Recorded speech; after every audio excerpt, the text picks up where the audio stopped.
Vamos abrir a palavra do nosso Deus na Epístola de Paulo aos Romanos, capítulo 12, versos 1 e 2. Nós começamos hoje a última etapa da exposição sobre Venha o Teu Reino. Já tratamos sobre o reino de Deus no Antigo Testamento, o reino de Deus nos Evangelhos.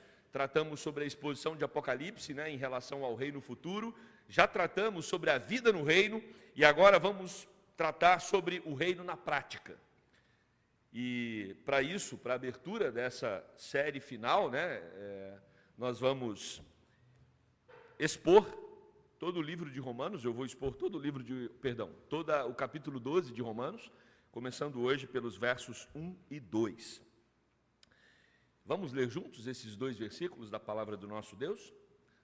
Rogo-vos, pois, irmãos, pelas misericórdias de Deus, que apresenteis o vosso corpo por sacrifício vivo, santo e agradável a Deus, que é o vosso culto racional. E não vos conformeis com este século, mas pela renovação da vossa mente, para que experimenteis qual seja a boa, agradável e perfeita vontade de Deus. Vamos orar neste momento? Querido Deus, obrigado pelo privilégio que temos de mais uma vez estarmos na Tua casa. Como é bom louvar o Teu nome, exaltá-lo. Quão grande obra foi a do Senhor por nós ao enviar Jesus Cristo. E agora temos o privilégio de nos relacionarmos com o Senhor, chamá-lo de Pai, e poder aprender mais e mais da Tua palavra. Ilumina as nossas mentes, Deus, trata do nosso coração. Oramos assim no nome de Jesus. Amém. Uma pessoa que tem dificuldade de resolver as suas questões, as suas dúvidas, gasta muita energia. A introdução hoje é exatamente sobre esse tema da dúvida. Muitas vezes nós estamos diante de situações pequenas e precisamos tomar uma decisão.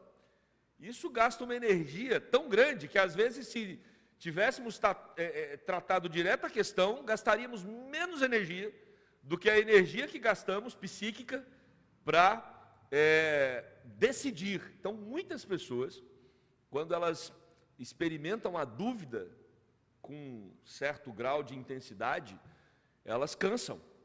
Por isso que, de vez em quando, é bom a gente ser rápido, direto, para resolver algumas situações da vida. Faz muito bem. Algumas mulheres sabem do que eu estou falando quando tem que decidir a roupa. Os homens, talvez, são mais objetivos. Talvez. Tem homem aí que está mudando muito, gente? Mas nós sabemos que a dúvida ela pode trazer pequenos problemas e dificuldades, mas podem complicar muito a nossa vida. Por exemplo, ultrapassar com dúvida é um risco muito alto. E quantas pessoas já perderam a vida porque, na dúvida, decidiram tomar a decisão equivocada.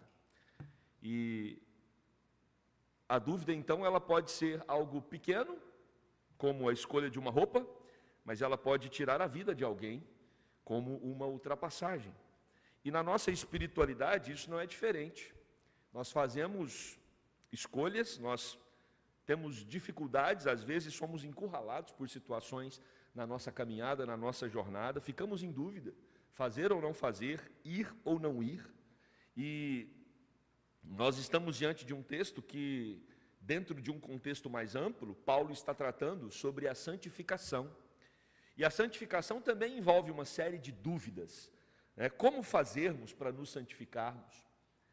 De que forma eu devo responder às questões da vida?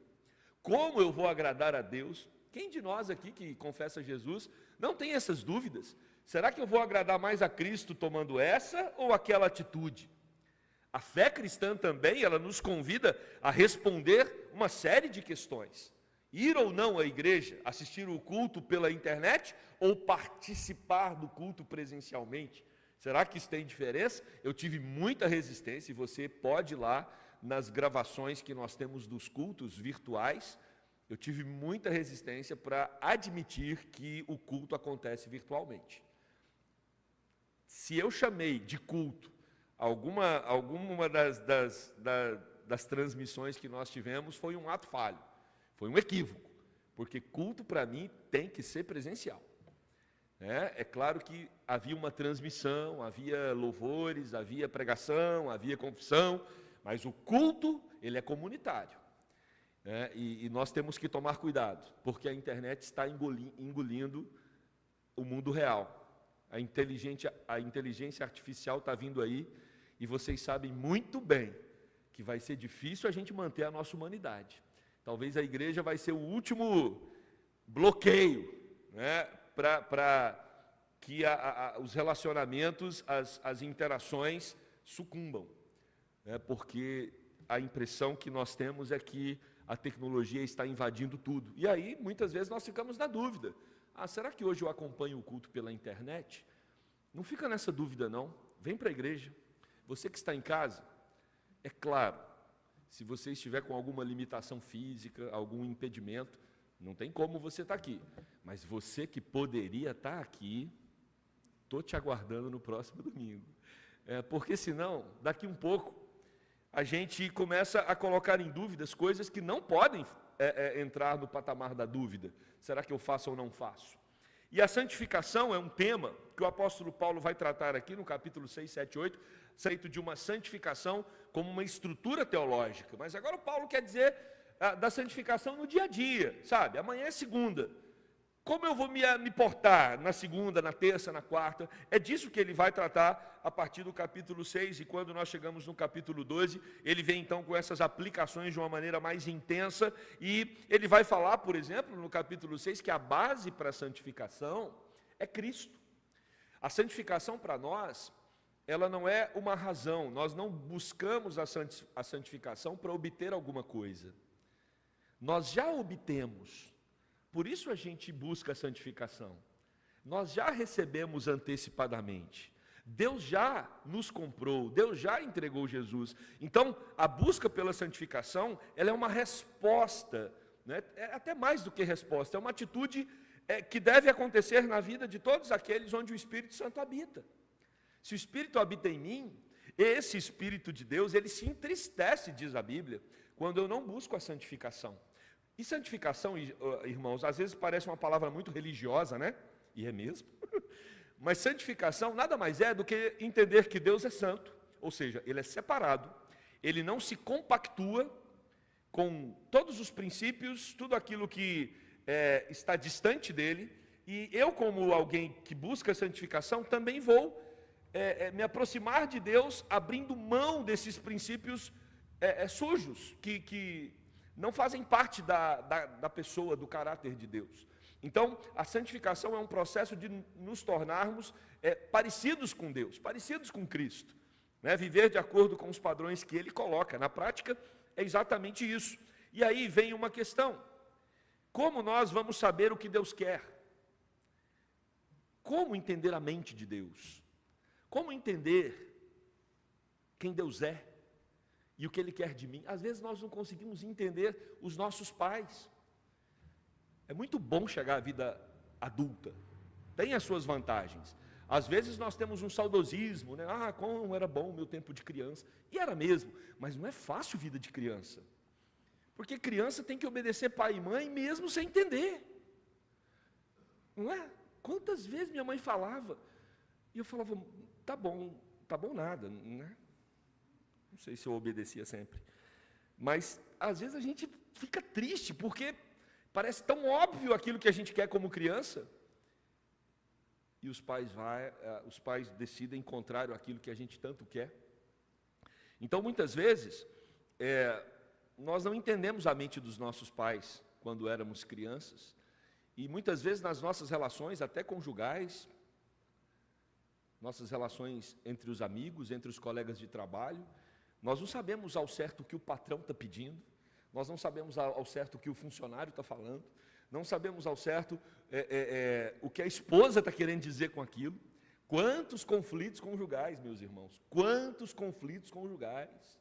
Nem mesmo a biblioteca de Alexandria, que era a maior da Grécia vai conseguir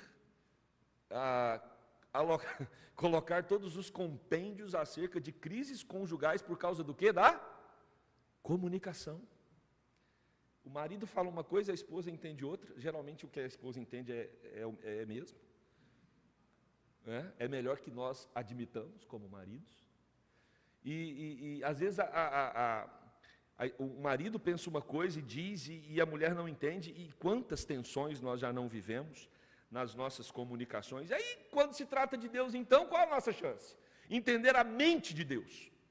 Por isso que existe a Sagrada Escritura, para que nós possamos olhar para ela e sabermos quem é Deus, o que Ele quer, o que Ele não quer, o que Ele gosta, o que Ele não gosta. E a Bíblia tem a capacidade de nos revelar isso, até porque nós cremos que o próprio Deus se encarnou, Jesus Cristo virou gente, habitou entre nós.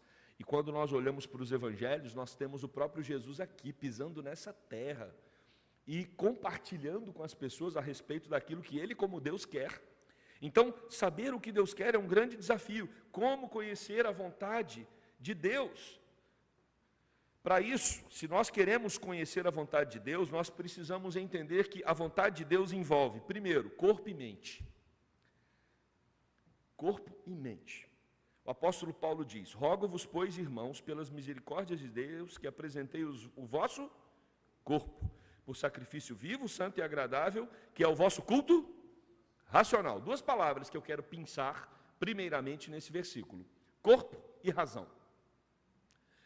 Eu quero entender a vontade de Deus. Primeiro, Deus não nos departamentaliza, Deus não nos divide, Deus não nos fragmenta, Deus não nos trata de maneira separada, como se nós fôssemos várias coisas dentro de um único indivíduo. Porque, às vezes, nós temos uma tendência muito em voga, ainda no Ocidente, de sermos platônicos, ou talvez neoplatonistas, que é achar que existe uma espiritualidade desconectada do meu corpo. Então, eu venho à casa de Deus para me alimentar espiritualmente, como se essa parte minha da espiritualidade, ela não estivesse conectada a todo o resto. E o que o apóstolo Paulo vem nos ensinar no primeiro versículo é que não tem como desintegrar isso diante de Deus. Deus não nos trata dessa maneira compartimentada. Deus nos vê como pessoas. Deus vê você como você, com tudo que você é. Então Deus vê você com a sua vontade, seus desejos. Deus vê você com o seu corpo. Deus vê você com a sua mente. Deus vê você com as suas emoções, e tudo junto e misturado. Não tem como separar. Porque se separarmos, e essa tendência é uma tendência natural, nós podemos achar que é possível prestar culto a Deus aqui no templo e a vida profissional não estar nada conectada com o meu culto. Então, é como se nós falássemos assim: o que eu ouvi no sermão é muito bonito, realmente está na Bíblia, mas não se resolve as coisas aqui do meu trabalho com aquilo que o pastor pregou domingo, ou com aquilo que a Bíblia fala. Uma coisa é a religiosidade, outra coisa são as minhas questões profissionais. É como se nós conseguíssemos viver cada dia da semana, ou no fim de semana na igreja, é um departamento. O resto da semana são outros departamentos, e eles não se conectam. O que Paulo está dizendo no versículo 1 é: não tem isso. Nós não temos vários cômodos. Nós somos seres integrais, nós somos seres completos, plenos. Eu e você somos plenos. Então, nós precisamos entender que a santificação, ela envolve o nosso corpo, envolve a nossa mente. Paulo vai dizer: eu rogo a vocês, irmãos. É como se Paulo realmente estivesse implorando, sabe? Como se ele estivesse insistindo, talvez dando aquela saculejada nos irmãos de Roma, Presta atenção no que eu estou falando. Eu estou implorando a vocês. A ideia aqui do que Paulo está falando está conectado com o texto anterior, Por isso que começa: rogo-vos, pois, irmãos. Ou seja, ele está rogando por alguma coisa. Que coisa é essa? Aquilo que está no capítulo anterior. Rogo-vos, pois, irmãos. Ele está tratando de santificação. E agora, então, ele implora, Para quê? Para que, pelas misericórdias de Deus, aqueles irmãos apresentassem o corpo, santidade do corpo. Como a gente precisa explorar esse tema na vida da igreja? Eu acho que a única hora, o único momento que a gente lembra que o corpo precisa ser santificado é quando nós utilizamos aquele versículo que o nosso corpo é templo do Espírito. Só aí que a gente lembra que o corpo precisa ser santificado. Mas o nosso corpo, e aí voltando à tese inicial, né, não tem como você separar corpo da alma. Se separar, eu tenho uma péssima notícia para você. Você acabou de morrer. Não separe. Enquanto a pessoa tiver vida, os dois estão juntos. Mas nós tendemos, por essa cultura platônica que acaba se infiltrando no Ocidente, nós tendemos a achar que o corpo, ele não precisa do mesmo cuidado espiritual que a nossa alma. Faz sentido? E o que Paulo está chamando a atenção é que não existe essa separação na cultura judaica, na teologia judaica, e nem mesmo na teologia de Cristo tem essa separação. É claro que Roma, influenciada, né, uma cidade influenciada pelo platonismo dos gregos, tinha essa tendência de separar o corpo da alma, mas o apóstolo Paulo aqui vem enfatizar que isso não é possível acontecer, não é possível disso acontecer. E aí Paulo vai dizer que o corpo precisa ser apresentado como um instrumento de santificação. Eu preciso cuidar do meu corpo. Ah, pastor, então eu tenho que ir para a academia regularmente? Não. Pode caminhar na lagoa. Ah, eu preciso cuidar da minha alimentação? Sim, todos nós. A cantina hoje, hein? Desafio. Os adolescentes já fizeram um semblante ali de desânimo. Mas pode comer um salgadinho domingo. Toda dieta libera domingo. Segunda... Precisamos cuidar da nossa alimentação. Eu preciso cuidar da minha pele. Você precisa cuidar da sua pele. Você precisa cuidar das suas unhas? Você precisa cuidar das suas unhas. Você precisa cuidar da sua roupa? Você precisa cuidar da sua roupa. Nós precisamos andar bem vestidos. Nós precisamos andar sempre buscando o melhor para o nosso corpo. Isso não significa consumismo, materialismo. Ah, então agora eu vou passar ali, aproveitar a Black Friday, vou comprar um monte de roupa, já que o pastor falou que tem que cuidar bem. Não, não é disso que eu estou falando. Aproveita a Black Friday, não tem problema. Mas as pessoas têm que olhar para você e têm que ver que você é um indivíduo cuidado, que se cuida. Não precisa ser um heterossexual que fala, né, os homens, né, tirar a sobrancelha. Mas se tiver grande demais, não tem problema não, corta a sobrancelha. Tira o cabelinho do ouvido, né? Dá para ficar mais arrumadinho. E nós precisamos entender que isso também é um culto ao Senhor. É claro que Deus não se agrada só do exterior. Deus olha o interior, não é verdade? Não é isso que a Bíblia diz? Deus olha o coração. Mas que o exterior diz muita coisa, diz. Não diz, gente? O exterior diz muita coisa. Não precisa ter etiqueta, não precisa ter marca, não precisa ter roupa cara. Você só tem que ser bem cuidado. O seu corpo reflete o Cristo que você serve. Mas não é só de corpo. Se cuidar do corpo e não cuidar da alma, não resolve. Assim faziam os escribas e os fariseus, os hipócritas, que preocupavam só com a casca. Nós precisamos cuidar do corpo, não pelo corpo em si. Cuidamos do corpo por causa de uma transformação que acontece interiormente e ela se torna explícita através do nosso corpo. Entenderam? É diferente. Eu não cuido da estética pela estética, eu cuido da estética porque ela é uma resposta a uma transformação interior que aconteceu na minha vida. E vir para a igreja e fazer movimentos, né, e estar em ação também demonstra a santidade do corpo. Como assim? Imagina. Nós vivemos uma era, já foi falado no começo, digital. E nós estamos achando que, pelas vias virtuais, nós podemos expressar a nossa fé, falar do amor de Deus, tudo isso é possível. Mas o nosso corpo precisa se movimentar em direção àqueles que estão precisando de nós. Nós precisamos utilizar os nossos corpos em direção, em direção ao necessitado. Nós precisamos utilizar os nossos corpos no trabalho da igreja. Nós precisamos gastar a nossa energia corporal fazendo coisas que vão glorificar a Deus. Ah, mas eu moro aqui no Rio, o senhor sabe como é o trânsito, é muito difícil. Nós precisamos gastar os nossos corpos no trânsito, para nos deslocarmos para o trabalho do Senhor. Equipe de louvor. André está aqui, Estevam está aqui, tem outros irmãos da equipe de louvor. Não é mágico. Não é mágico. Não se chega aqui na hora do culto e canta. Tem ensaio. E não tem como ter ensaio se os irmãos não abrirem mão da tarde de domingo.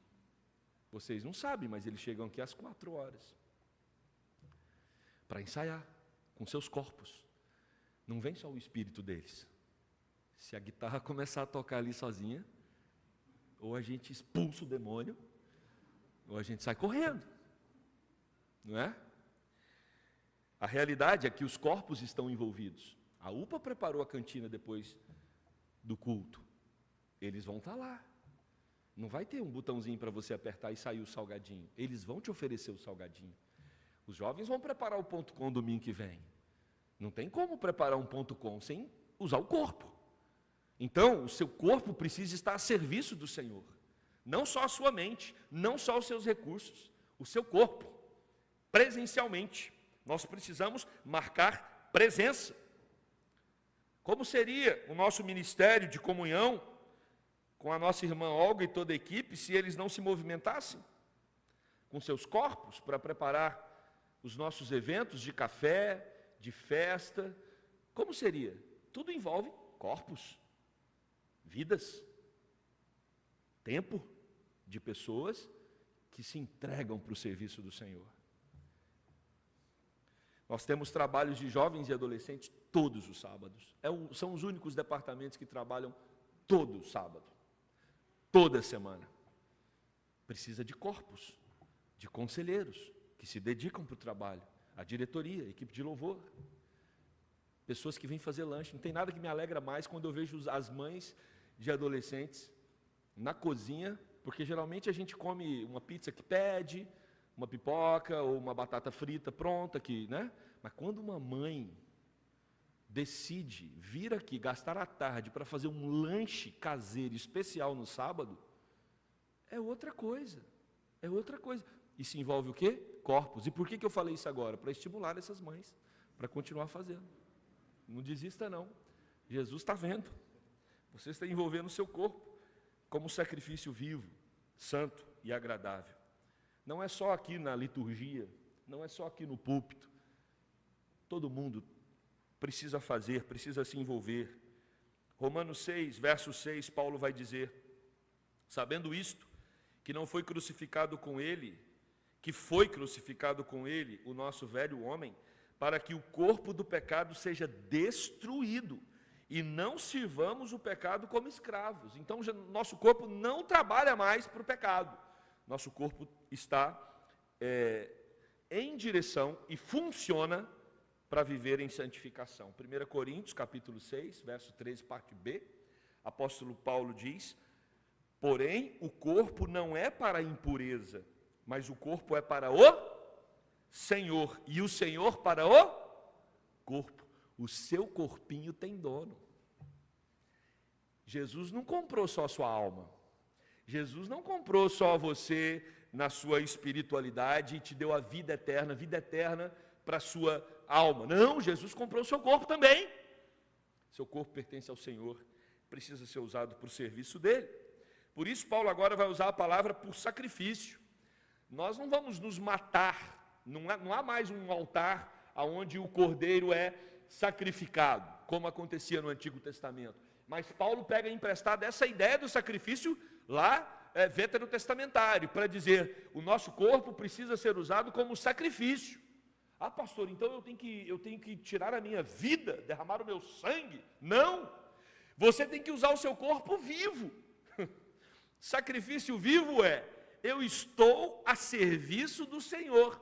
Eu vou sacrificar a minha vida a serviço do Senhor. O ano que vem, o nosso tema já vou aqui, já falei, acho, e vou repetir, o nosso tema maior é o que serve.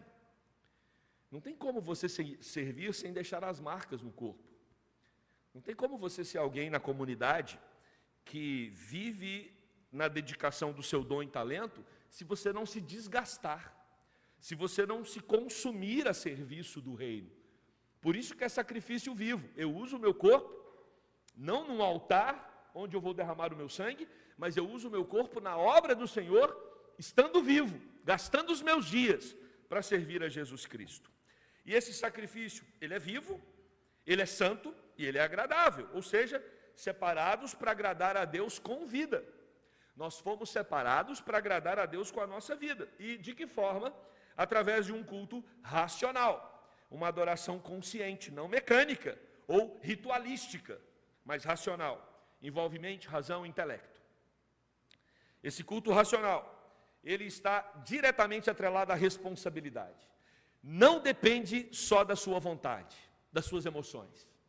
Porque a preguiça tem um conluio com as emoções. Às vezes a gente fala, não vou não estou com vontade. É a preguiça. É o desânimo. É você deixando ser levado, muitas vezes, por um relaxamento em relação àquilo que você deveria fazer. Por isso que é um culto racional, envolve a consciência. Eu vou porque eu tenho que ir. Quantas vezes eu e você já não viemos para o culto dizendo, puxa, como eu poderia ter uma folga nesse fim de semana? Estou cansado, queria ficar em casa dormindo. Aí você vem, participa do culto, ouve a mensagem, vai embora e fala, como eu teria perdido se eu não tivesse ido até o culto. Isso é o quê? Isso é um culto racional. Você não queria vir, mas racionalmente você sabia que era um compromisso e esse compromisso deveria ser cumprido. É dessa forma que nós vivemos. Isso é um culto racional. É quando nós temos um pacto para ser cumprido, uma aliança, um compromisso. E às vezes romper conscientemente com os padrões do ambiente que estamos inseridos também é um culto racional. Não é só fazer o que Deus quer, é não fazer o que Deus não quer. O meu corpo não pode estar numa festa, numa boate. Boate é uma palavra antiga, eu acho, né? Uma rave, sem a minha alma não está lá. Pastor, eu vi o senhor numa rave. Não era eu, era só meu corpo. Não vai rolar essa argumentação, não vai dar certo. O nosso corpo, ele tem que estar onde Deus quer que ele esteja, e ele não tem que estar onde Deus não quer que ele esteja. Isso envolve consciência. Eu sei o que eu estou fazendo. Eu sei que aqui é o lugar onde eu deveria estar, e era isso que eu deveria estar executando. Culto racional. É algo que envolve todo o seu ser. Lá em João 4, quando Jesus responde à mulher samaritana, importa que os meus adoradores me adorem em espírito e em verdade. Espírito e em verdade ali o que importa é que os meus adoradores me adorem de maneira completa, integral, plena. Todo o seu ser esteja envolvido na adoração. Por isso, conhecer a vontade de Deus envolve corpo e mente. É integral, não tem como separar. Guarda isso no seu coração. A segunda coisa, conhecer a vontade de Deus envolve saber o que Ele não quer. É claro, se eu quero saber a vontade de Deus, eu também preciso saber o que não é a vontade de Deus. E o que Deus não quer é que nós tomemos a forma desse mundo, desse século. Não se adaptem a esse mundo. Esse mundo, ele precisa ser desconfortável para nós. Sabe aquele sapato apertado, mas bonito? É o mundo. Você fala, gente, esse sapato dá certinho com a minha roupa. E você põe um sapato na loja e fala, está apertado. E todo vendedor de sapato fala o quê? Dá uma laceada.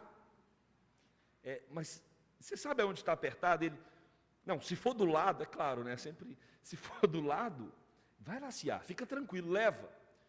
Às vezes dá certo, mas às vezes você vai para a festa com aquela roupa bonita, com o sapato combinando, mas o sapato está apertado. Não é o sapato adequado. Meus irmãos, nós não vamos tomar a forma desse mundo. Esse mundo vai ser sempre um sapato apertado para nós. A gente vai estar sempre desconfortável aqui. Não é a nossa casa. Tratamos hoje de manhã. Nós somos do lado de lá, nós não somos do lado de cá. E o texto vai dizer que nós não devemos tomar a forma, conformar com este século, porque esse século, ele se contrasta com o reino eterno. No mundo, as coisas estão limitadas aos valores daqui, e nós lidamos com valores que sobrepõem muito aos valores daqui. Mas o texto diz que nós então devemos passar por uma metamorfose. Não vos conformeis com este século, mas transformai-vos. Mude de direção, de posição. Tire o sapato apertado. E lembre-se que nós não estamos aqui para tomar a forma do mundo, mas estamos aqui para mostrar Cristo ao mundo. Valores que decorrem da mudança dos pensamentos. Se eu tenho um novo processo de pensar, e eu consagro o meu corpo a Deus, naturalmente, eu vou agora viver uma realidade diferente, que não se conforma com esse mundo, e as pessoas ao meu redor, elas vão perceber que a minha maneira de viver, o meu padrão, é diferente daquilo que eles estabelecem. Porque eu tenho uma mente renovada, não renovada por mim mesmo, uma mente renovada por Cristo. Sabe quando Jeremias diz que as misericórdias do Senhor se renovam a cada manhã? Existe um processo renovador na fé. A todo momento o Espírito Santo está nos purificando, nos tratando, nos incomodando, nos advertindo. Isso é que gera a maturidade, o progresso espiritual. Por isso nós não podemos estagnar na fé.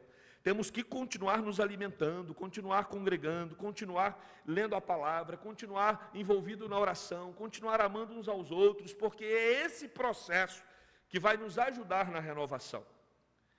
Conhecer a vontade de Deus, então, implica em impactar a sociedade. Existe uma transformação interna, mas ela não fica só no meu mundo interno, ela também transborda para o mundo externo. E as pessoas, então, são renovadas através da minha mente. Elas percebem isso.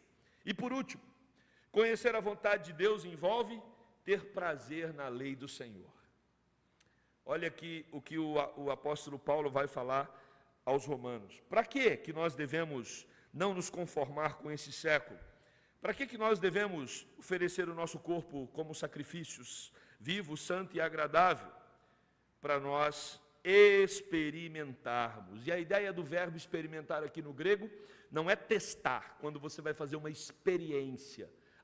Eu vou fazer uma experiência, então eu vou renovar a minha mente, eu vou ter um novo comportamento, tanto interno quanto externo, tanto na mente quanto no corpo, e agora então eu vou experimentar. Não é essa a ideia, a vontade de Deus. A ideia é outra. O verbo experimentar aqui significa aprovar. Eu vou aprovar. Uma vez que a renovação acontece, eu aprovo a boa, perfeita e agradável vontade de Deus. Como assim? Esse versículo aqui tem sido mal interpretado, muitas vezes. Quando nós achamos que a vontade de Deus aqui é o propósito determinado dele para nós. Eu renovo a minha mente, eu experimento a vontade de Deus que é boa, perfeita e agradável. Então, uma coisa que é a renovação da minha mente, gera a experiência da vontade de Deus na minha vida. Eu experimento a vontade de Deus na minha vida. Então, renovando a mente, eu vou viver essa experiência. Paulo está dizendo, não é isso, né? A ideia aqui dos autores, quando eles tratam desse texto é, quando nós renovamos a nossa mente, nós experimentamos o que é viver de acordo com os mandamentos de Deus. Não utilize esse versículo como sendo uma causa e consequência. Eu faço isso e ganho aquilo. Não, Paulo diz, não é isso que o texto está falando. Então eu só vou ter acesso à vontade de Deus que é boa, perfeita e agradável, se eu cumprir isso e aquilo. Aí nós estamos com uma estrutura baseada nas obras. Eu faço e ganho. Eu faço e eu recebo. Paulo está dizendo, a ideia não é essa. A ideia é, quando eu renovo a minha mente, eu experimento o que é viver de acordo com aquilo que Deus estabeleceu. Isso vai ser bom para mim. Isso vai ser agradável. Isso vai trazer ao meu coração a sensação de estar andando em direção à perfeição, à vontade de Deus. Os mandamentos de Deus são bons, perfeitos e agradáveis. Porque muitas vezes, e você sabe do que eu estou falando, nós enfrentamos problemas na vida. E às vezes são problemas grandes, difíceis, complexos. E você olha para esses problemas e você começa, como o próprio Jó, você começa a questionar onde Deus está. E você então pode utilizar esse versículo aqui erroneamente e ter a seguinte dedução teológica: ué, cadê a vontade de Deus boa, perfeita e agradável? É essa? Imagina um membro da igreja que está com um filho, uma criança internada, tratando de um câncer. Você vai lá visitar essa pessoa. E essa pessoa usa esse versículo aqui para dizer para você: cadê a vontade de Deus boa, perfeita e agradável? Meu filho está aqui. Esse texto não está tratando disso. Ele está falando da vontade de Deus que é boa, perfeita e agradável, consequência da nossa obediência à lei do Senhor. Quanto mais obedecermos à lei do Senhor, mais nós experimentaremos a presença de Deus, a vontade de Deus, que é que tenhamos uma vida de obediência, mesmo que os nossos filhos, mesmo que nós estejamos enfrentando problemas difíceis. Isso aqui não nos impede de enfrentarmos adversidades. A vontade de Deus é obedecer ao Senhor, é a melhor coisa que nós temos para fazer. Nós vamos acessar o próprio Deus. E acessar o próprio Deus é maior e melhor do que qualquer outra coisa que possa acontecer na nossa vida aqui. A vontade de Deus é essa, que obedeçamos os seus mandamentos. E aí, meus queridos, para concluir, Paulo vai dizer em Romanos 7,12, por conseguinte, a lei é santa, e o mandamento santo e justo e bom. Salmo 1 e 2, bem-aventurado o homem que não anda no conselho dos ímpios, não se detém no caminho dos pecadores, nem se assenta na roda dos escarnecedores. Antes, seu prazer está na lei do Senhor e na sua lei medita de dia e de noite. Qual é a vontade de Deus? Que você tenha prazer na lei dele e medite nessa lei de dia e de noite, porque assim você terá como oferecer um culto racional com a sua mente, com a sua vontade, com as suas emoções e com o seu corpo. Nós começamos falando sobre dúvida, questionamentos. Às vezes nós temos dificuldade de responder muitas questões da nossa caminhada e da nossa jornada. E uma delas é saber o que Deus quer. E esse texto nos responde o que Deus quer. Deus quer que nós vivamos para a honra e para a glória dEle com todo o nosso corpo, com toda a nossa mente. Deus quer que nós sejamos íntegros diante dEle. Deus quer que nós experimentemos a vontade dEle, que é boa, perfeita e agradável. E a vontade dEle são os seus mandamentos. E aquele que tem os seus mandamentos e os guarda, esse é o que o ama. E aquele que o ama será amado por Ele. E Ele vai se manifestar a esses. O nosso desafio maior, então, é amar a Deus sobre todas as coisas. Como eu devo viver para agradar a Deus? Ame-o sobre todas as coisas, mais do que a sua própria saúde. Ame-o mais do que tudo que você tem. E você vai experimentar dessa vontade que é boa, perfeita e agradável. Que o Espírito Santo de Deus nos ajude a viver dessa forma, para que possamos colocar em prática aquilo que fomos chamados para fazer como cidadãos do reino dos céus. Sermos luz num mundo de trevas. Pregarmos a paz num mundo que está em guerra. E falarmos do grande amor de Deus para um mundo que está cada vez mais indiferente uns aos outros, né? As pessoas estão cada vez mais indiferentes umas para com as outras. Que Deus nos ajude a viver dessa forma. Amém? Vamos orar. Oh Deus, obrigado por essa palavra do apóstolo Paulo, que mais uma vez nos chama para uma reflexão de que precisamos colocar o nosso mundo interior em ordem. Quantas vezes, Pai, nós damos mais valor para nossa agenda, damos mais valor para aquilo que temos que resolver no trabalho ou em casa. Às vezes estamos, Deus, nos perdendo no ambiente virtual, atentos a coisas que não vão acrescentar nada na nossa vida, e não temos priorizado a tua companhia, a tua presença, o teu amor, o teu cuidado. Aprendemos hoje, Deus, que a tua vontade é boa, perfeita e agradável. A tua vontade se revela na tua lei, e o centro da tua lei é o amor. Amarás ao Senhor teu Deus de todo o teu coração, de toda a tua força, de toda a tua alma, de todo o entendimento, e ao próximo como a ti mesmo. Esse é o resumo da lei. Ensina-nos, Deus, a sermos amorosos, amorosos para com o Senhor, e também, Deus, amorosos para com os nossos irmãos, para com os nossos familiares, amigos, colegas de trabalho. Ensina-nos, Deus, a buscar a tua presença, não só intelectualmente, não só emocionalmente, mas também com o nosso corpo. Que todo o nosso ser se volte para o Senhor, como uma adoração constante, não limitada apenas a esse lugar, mas em todo lugar e em todo momento, para a honra e glória do Senhor, no nome de Jesus. Amém.